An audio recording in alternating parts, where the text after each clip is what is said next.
Sa mga balita naman sa labas ng bansa, hindi bababa sa 30 pasahero ang sugatan matapos makaranas ng matinding turbulence ang sinasakyang eroplano sa Brazil.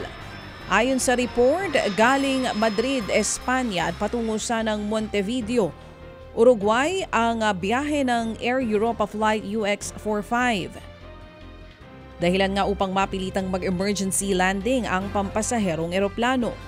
Mabilis namang rumesponde ang mga otoridad upang masiguro ang kaligtasan ng mga pasahero. Ayon sa report, may sakay na higit 300 pasahero ang nagkaaberyang eroplano.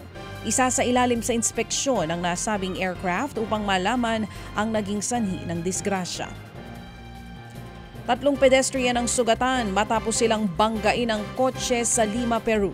Nakunan sa video ang mabilis na arangkada ng nasabing kotse habang nakunan din na naghihintay ng masasakyan ng mga biktima malapit po sa riles ng tren.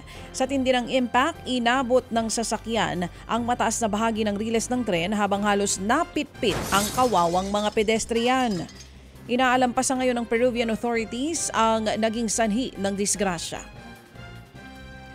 Arestado naman ang isang 14 anyos na binatilyo matapos ang pananaksak sa loob ng universidad sa Sydney, Australia.